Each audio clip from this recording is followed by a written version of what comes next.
চিঠি লিখে মাকে নিজের পরিচয় জানিয়ে মিশকার প্ল্যান ভেস্তে দিল রূপা। হ্যাঁ বন্ধুরা, আপনারা এমনটাই দেখতে চলেছেন অনুরাগের ছোঁয়া ধারাবাহিকের আগামী পর্বগুলোতে।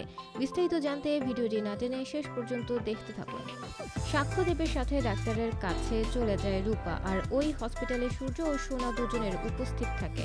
তবে সোনা আর বন্ধু জয়ীকে দেখে প্রচন্ড খুশি হয়ে যায়। এর কিছুক্ষণ পরে সেখানে দীপা এসে হাজির হয়। দীপাকে হসপিটালে দেখে সোনা প্রচন্ড ক্ষেপে যায়। সোনা অস্থির হয়ে বলতে থাকে, মা এখানে কেন এসেছো? কি জন্য এখানে এসেছো মা? রূপা কোনোভাবেই বুঝতে পারে না সোনা কিসের জন্য কথা বলছে। রূপা সোনাকে বলে, তুমি কার কথা বলছো? তোমার মা এখানে এসেছে মানে? সোনা চিৎকার করে উঠে রূপাকে বলে, আমার মা এখানে আছে। এই কথা বলে সোনা দীপার দিকে এগিয়ে যায়। সোনা চিৎকার করে বলতে থাকে, এই মহিলা আমাকে মেরে ফেলতে চেয়েছিল। এভাবেই মায়ের উপরে অভিযোগ দিতে থাকে সোনা।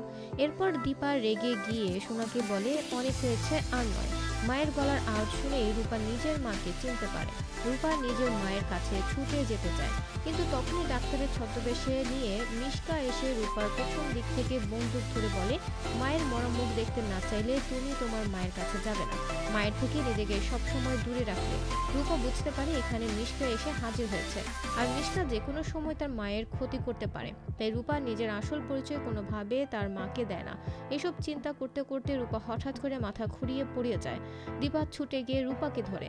এর কিছুক্ষণ পরে রূপার জ্ঞান ফিরে আসে।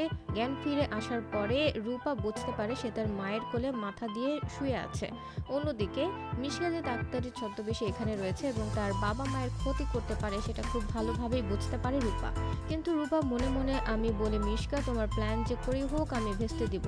যে করেই হোক আমি আমার মায়ের পরিচয় আমার মাকে জানাবো, যাতে করে তুমি কোনোভাবে কিছু বুঝতে না পারো। এরপর দেখা যায় রূপা তার ব্যাগ থেকে একটি খাতা কলম বের করে কিছু একটা লিখতে থাকে এবং সেটা লেখার পরই দীপাকে দেয়। দীপা রূপার হাত থেকে কাগজটা নিয়ে ভাবতে থাকে রূপা এখানে কি লিখেছে। ঠিক তখনই দীপা কাগজটা খুলে দেখতে পারে সেখানে লেখা আছে, মা আমি তোমার হারিয়ে যাওয়া মেয়ে রূপা। রূপার হাত থেকে এই কাগজটা পেয়ে দীপা চমকে যায়। একই সাথে রূপা সেখানে লিখে, এখানে ডাক্তারের ছদ্মবেশে মিশকা আন্টি দাঁড়িয়ে রয়েছে। দীপা বুঝতে পারে আশপাশে মিশকাও রয়েছে, আর এর জন্য রূপা তার পরিচয় চিঠির মাধ্যমে দিয়েছে। তো বন্ধুরা, অনুরাগের ছোঁয়া ধারাবাহিকের আগামী পর্বগুলোতে যদি এমনটাই হয় তাহলে সেটা দেখতে তোমাদের কেমন লাগবে জানিয়ে দাও কমেন্ট করে। আর ভিডিওটি ভালো লেগে থাকলে একটি লাইক দিয়ে চ্যানেলটি সাবস্ক্রাইব করুন। ধন্যবাদ।